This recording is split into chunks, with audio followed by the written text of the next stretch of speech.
Algebra 2A, Section 1. Reporting, and what's going to happen is people who miss, I'm able to, when they come in on Friday, just sit and kind of relive the class, like like you're reliving it for the full hour to 2 hours. Also, if they're out of the state for a trip, something like that, send it to them via the remind.com. So we'll be recording it out, so you can fast forward, slow down, stop. One other thing, that's one of our words, a situation. In the middle, write down the word relationship, because your math class, eventually that word relationship,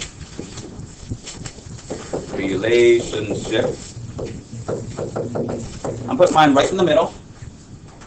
This whole chart is about a relationship between two things. That relationship, if it's a special kind, will wind up being called a function. Oops. Oh no.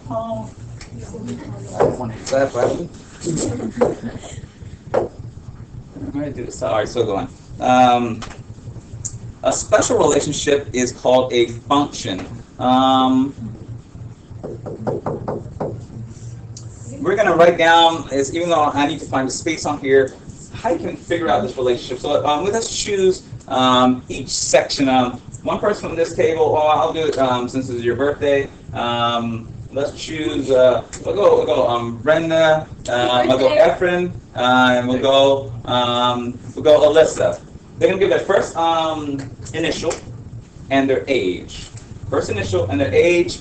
Just show what's a relationship, and then when is that relationship a function, and when it's not. That way, whenever you hear the word function, you'll be able to know, I know he's in there, kind of what do you mean, even if it's not math. Here it comes.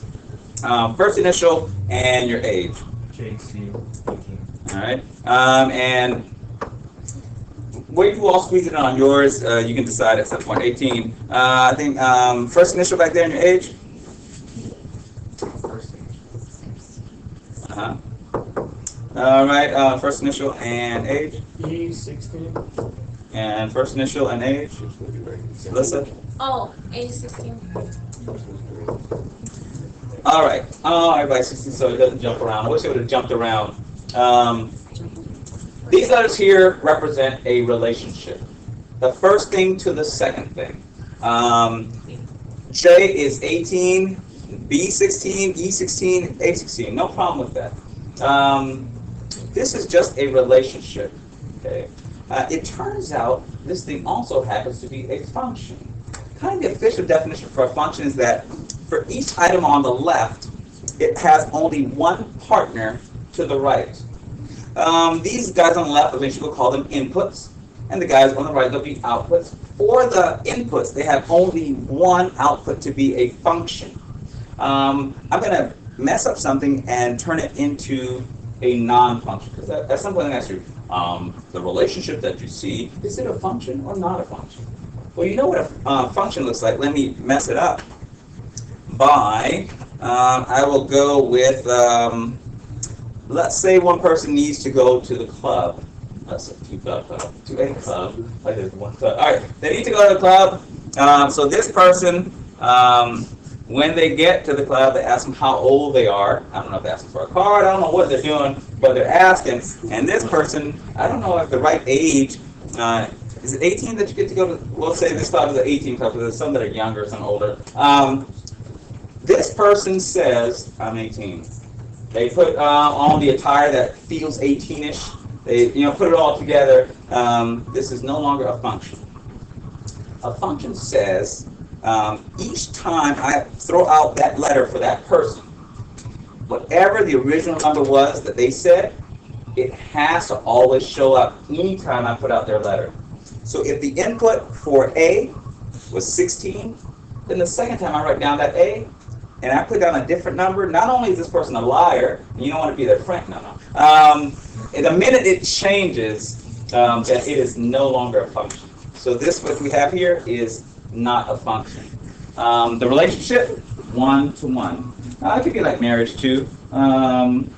Let's say, let's put a, well, yeah. When I say the name, hey Thomas, you married to, I say Marcia. You're like, oh, okay. I'll tell And then in my next class, like say, hey, Thomas, who you married to? Jennifer. Like, what? You married to two ladies? That's illegal. You go to jail. Except I think in Utah. I think in Utah. Yeah. Okay, yeah. So then you can work it out, share it around, share the love. All right. In any case, that part, I'm going to erase that because now step one, situation. In this this math curriculum, they want math problems now to have 4 different pieces. Basically, when you get an equation in here, there are 3 other things that you should be able to produce from that equation. You should be able to produce a table of like x, y, like okay, these 2 numbers go together. You should be able to produce a picture, and they even want you to be able to make up a situation. Same thing if we give you a graph, there's a line shooting up, you have to be able to produce a table from that line, you need to produce an equation from that line, and somehow you need to make up some story that line is the answer to. This time I'm going to start with the story first. I'm going to see if we can build a table, then from the table see if we can go to an equation, and then from the equation see if we can get over to the graph. Let's see if we can do that. So here's a scenario. Situation, I have a younger sister. Her name is Rosalia. And Rosalia is 3 years younger than I am. Then Thomas, then Enrique. I'll put than I am. So it's regular talk. A situation is regular talk. All right, Rosalia is 3 years younger than I am. That's the situation. Let's see if we can build a table based on that. A table is going to look something like this. You've seen it before.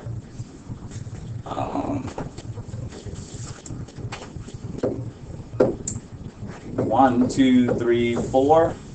On this table, I'm going to say when I was 7. I'll ask out loud. How old was Rosalia, my little sister? 4. 4. No big deal. When I was, I was in high school, I was a senior. When I was 18, how old was my little sister? 15. No big deal. For those who this feels kind of easy, it really is true that some of the math that they're going to have you do, just so that you can be able to do all 4 pieces, they're going to make it like nice and easy. All right, she's 15. Let's do this one. Let's make it a little bit older. When I was 40, yeah, it's obvious now. There's a pattern. Here comes a real question. How old is Rosalia now? How old are you? You can't ask me a question. Oh, what? Ask you a question. No. Yeah. How old is she now? 40. 40. Yeah, that's close. Wait, dude, how old are you? We can't know that. How old are you supposed to guess? I didn't know those are really big things. 40, 44. All right. 62. 62. Yeah. How would I have to be if she was 62? 65, right. That's All right. you're retired. Yeah, time to be retired. The point of that last question is going to become important later on. That is, her age depends on my age. Her age depends on my age. That is, we can put a question mark here. Her age, I'll put Rose age. It depends. It depends. Depends on my, therefore, this row here is called the dependent variable. It's the thing that you don't get to know unless, and that's why I tried to ignore the question so others can kind of feel like, is there something else going on? Dependent variable. This row over here, the dependent variable, is the thing that you only get to know unless we tell you this over here. The letter Y usually goes on that second one. The letter Y usually goes with the dependent variable. In your vocabulary box, anything that relates to that thing, put it in there. It's not about just knowing the definition. It's about knowing whenever I say these words, a bunch of stuff can jump in your head, okay? Today we're going to talk about the dependent variable. Okay, he's talking about the Y. He's just trying to talk about what's on that second row. He's talking about something that I need another answer. The idea is I want something in your head. Dependent variable. Anything else that I want in there? So I'm going to put a y for here. Can anyone guess what letter we're going to put on top of that row? Right. X is usually, how do you say something is not dependent? Right. And I'm going to pause here to give it like a little vocabulary. Need, I don't know how you're going to squeeze it in, but need to know to get dependent. I don't know how you're going to squeeze it in higher. I'm going to see how I put mine in. But you need to know this. Need to know. Now, those of you who don't like math, the question about the sister, that's real life. That's just regular talk. What messes up math students is we say you need the independent variable before you can get the dependent variable. You're like, whoa, what are you talking about? You need your x before you get your y. Like, what? I don't even have an equation. Whereas when I ask, how old is my sister now? Some of you knew to ask, how old are you now? I am 45, so how old is my sister? 42.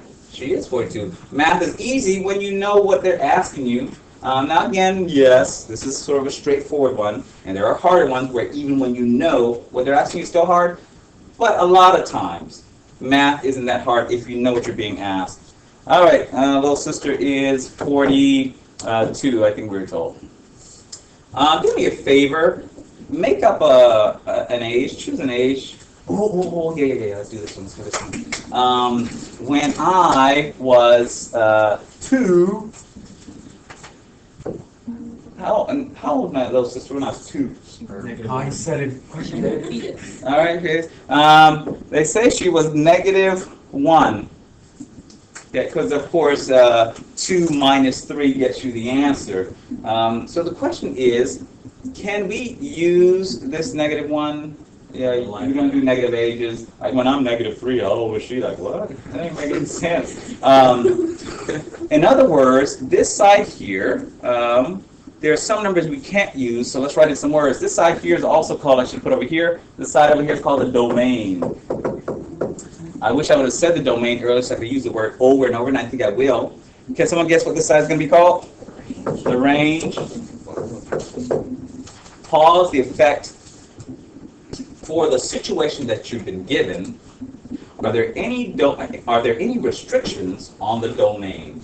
In other words, are there any numbers you don't get to use on the x? Because it doesn't make sense in real life. When you read the problem, you'll be like, yeah, well, you can't use like a negative number here, or, well, you can't, this number is too big. When I was 2000, how old was my sister? Like, technically, yeah, she would be 3 years younger, but I'm never going to be 2000. So even though it can work for the situation, you have to say, the restriction is up to like 104. I can make it to 104. I can make it to 104, but beyond that. So let's see, what do they know so far? They got domain and range. Domain is the independent variable. As a matter of fact, do me a favor on this. Next to domain, put independent. So you know that word is connected to it. And near independent, put domain, put all the relationships, if you know what I'm trying to say there. Here comes, I'm going to use the word sort of wrong, but I'm still going to use it. Up here at this table, for the domain 7, what's the range? 4, very nice. Back table for the domain 18, what's the range? 15. Yeah, no big deal. For the domain 40, this table, what's the range? 37. Okay. For the domain 2, we'll still go with it. What's the range? Anyone back table, what's the range for the domain 45? 42. Right. I'm using it wrong so you can get used to domain is the first guy, range is the second guy, but what's true is this. Officially, for domain, it's all the possible x's. It's all the possible inputs. I'm sorry, put input on here. It's all the possible inputs. It's not really just one, your domain, your domain, your... No. Officially, when you say the domain, you mean, like, what are all the x's that can go in there? And for the range, what are all the outputs? Over here, range, outputs. Somebody had output, it's on your vocab. Now, again, in the past, I didn't focus so much on the vocab. We just got the answer, and at some point I mentioned, what you put in is the domain, what comes out of the range. But students just slip by them because they didn't have to think about it. The last thing I'm going to do for domain and range, hopefully this one will stick with you. This one should stay with you as an adult, if I can say it just right. The function is the thing that you put in the input. You put the input into the function, it does stuff, and it spits out the output, also known as the range. Okay? That is, your body is a function. If you need to eat an apple, you input it, you eat an apple, put it in, it comes out brown, and that's the output, that's the range. Okay? If you eat spinach, it's true, it comes in green, that's the input, and you poop it out brown, that's the range. Okay? But one thing that some of you don't know, and you can check this out tonight, if you eat yellow corn, Oh, yeah. yeah, that's the input. Yeah, that's your X. Anybody know what the Y is going to come out as? What color? Yeah, the Brown with yellow corn. Yeah. That's right, it's polka dots. Check it out tonight. See if you get some corn on the cob, get some corn. Yeah, Why though? Corn? yeah, the Y. Your body can't digest it. Yeah, but don't you bite it up? I can just put it back together inside. For those who are like at home and your parent, what are you doing in the bathroom? Nothing. Yeah, you all looking at the toilet. You've been there an hour. I'm just taking out the corn. All right, whatever. I'm doing my math. All right. What to do? I want you to try and create some kind of equation that goes with this situation. You know how to get the answers because some of you were just saying them out loud. Now what they want you to do is to create an equation. The only hint I'm going to give you is, in order for it to be an equation, there has to be an equal sign somewhere separating two sides. So do your best. Don't look at anybody's yet. I want you to struggle just a little bit, which is number one with Common Core. You have to make sense of it. You got to persevere. Once you get started, I saw a lot of good answers, some versions. Here's some, and we're going to say who was right. Now that everyone's made an effort, let's find out who was right. I saw some of these. I'm going to do three versions of what I saw. I saw something like that. I saw something like this. I saw something like this. All right, let's decide. The three up there, only one of them is right. So let's figure out which one is the right one. Oh, dude, I can't even think of it. All right, anybody know which one is the correct one for the three? He goes with that one. Anybody have a different opinion? Did you say first one? The guy with X on the left, and then he goes the middle. We have a vote for all three. We need someone to break a tie. Like each one has gotten a vote. Can someone break that three-way tie? The middle one? All right, so the last one in the middle. So number one, you're out. So now we need one other person to break the tie between the middle and the last. Now we got one on the last. No. All right, so the last one wins in this vote. But I just faked on you. All three of them are correct. The reason all three of them are correct is an equation is where the two sides, if I put in the numbers, would equal each other. In other words, if I put in a 40 here, it would produce a 37 there. 40, 37, okay. They are a relationship. They're a function because 40 only has one partner. It's 37. Over here with the y, if I put in a 40 over here, 40 minus 3 is 37. 40 and 37 are partners. So that one works. This last one down here, some of you aren't used to it. The way this last one works is it's function notation. The f is just the name of the problem. If I wrote another one, I could write g of x equals, let's say, x plus 3. It's a brand new problem. And so on this one, I would say function f or function g. On this one here, if I put in the 40, and do me a favor, please write this one down that I'm writing here, because this one goes beyond. I want you to know how to use it when it starts popping up. Please write the one in the box down. When you have this one, the way this question works, it says this.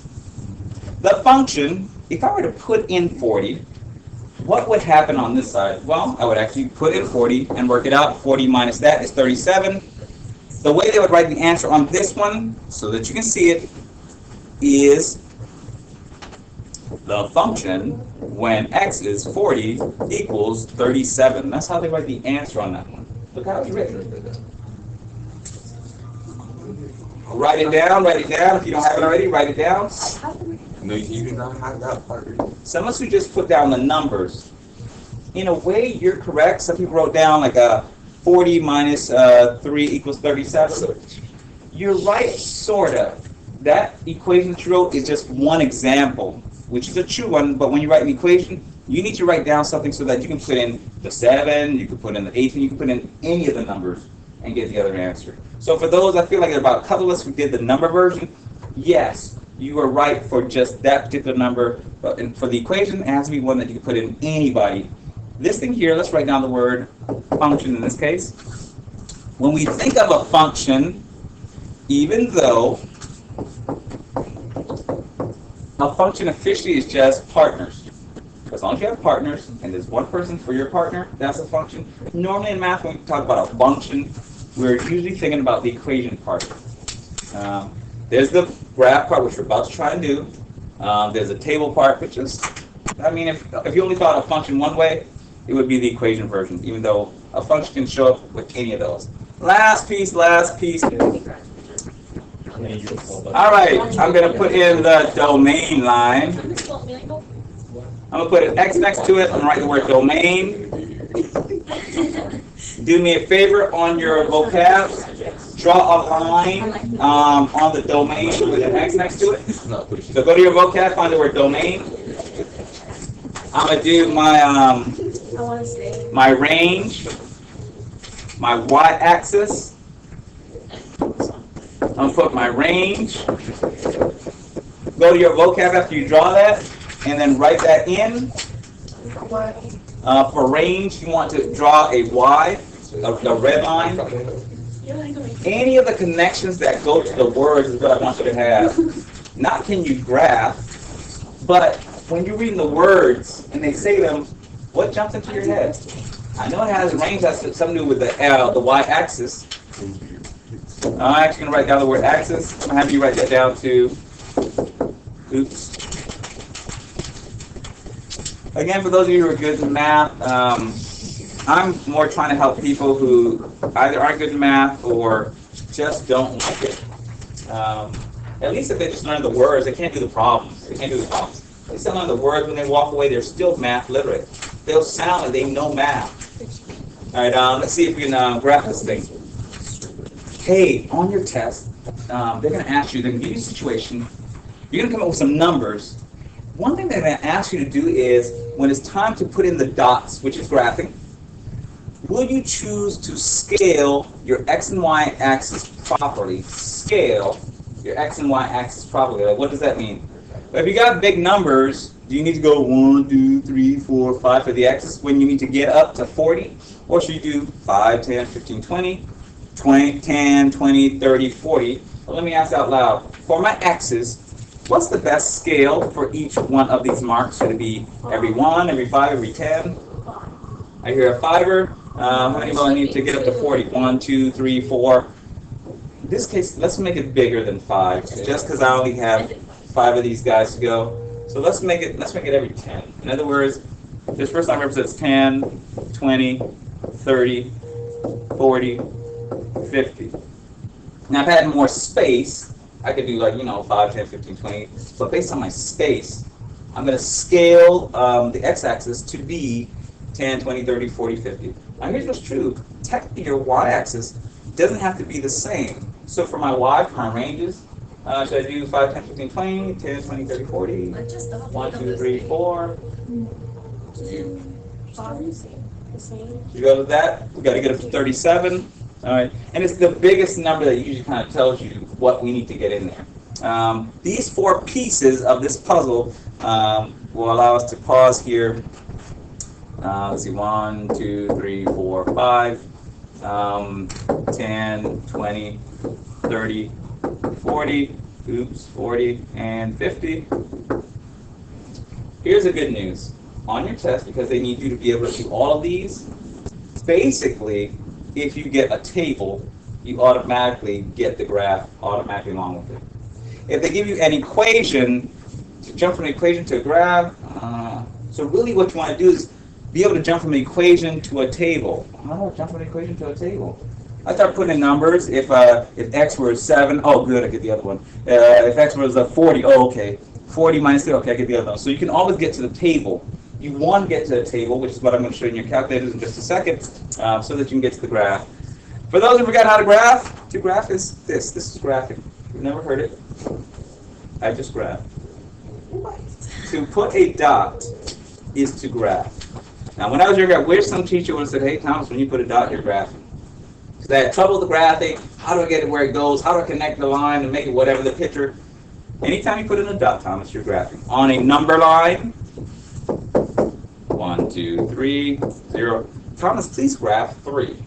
All that means is put a dot at 3. I wish whoever my math teacher was would have said it that way. That way, whenever I hear graphing, I don't think of like, ooh, let's put a dot. As a matter of fact, if graph is up there, please write put a dot.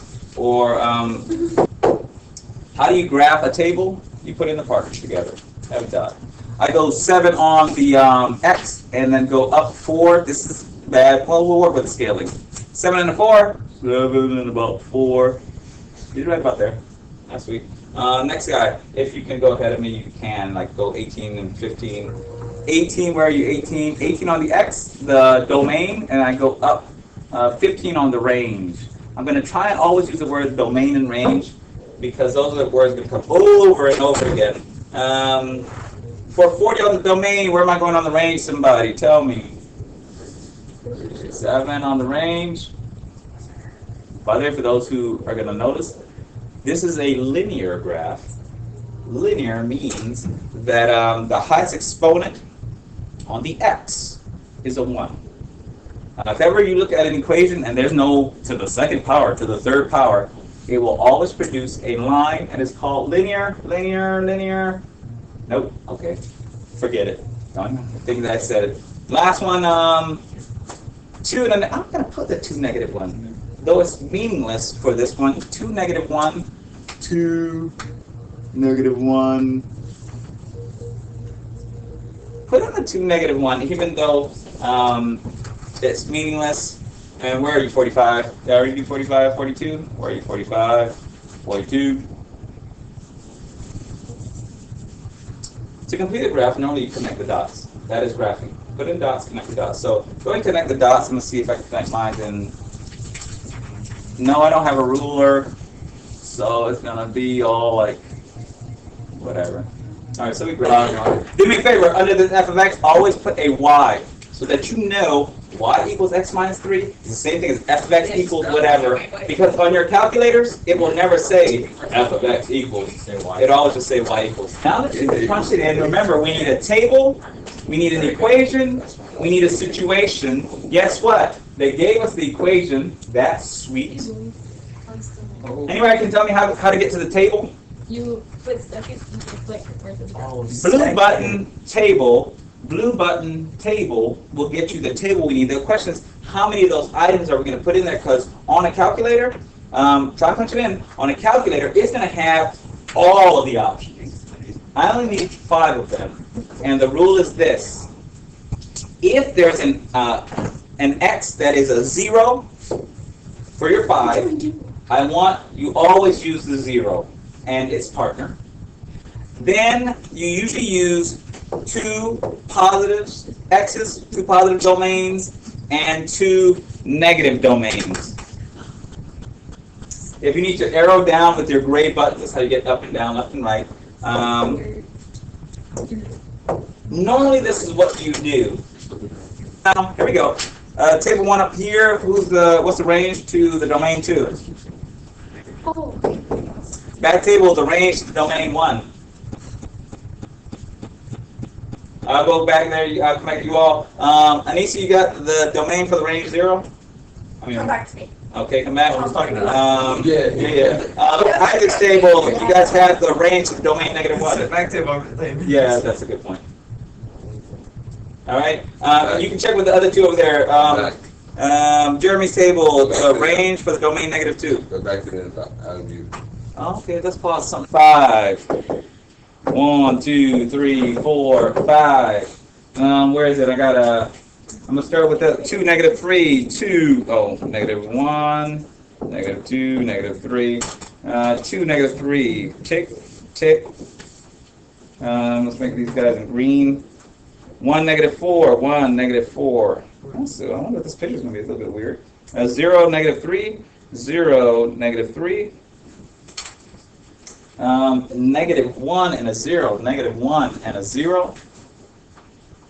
And a negative 2 and a 5. Negative 2 and a 5. This is a weird picture. Those dots are graphing. For those like I never knew how to graph. You're graphing. You connect the dots, and it continues kind of going. So let's see if I connected these dots. Connect the dots. It looks like it's going to keep going up or something. Yeah, you gotta use symmetry. Here, it's a straight line, so clearly it's not that guy.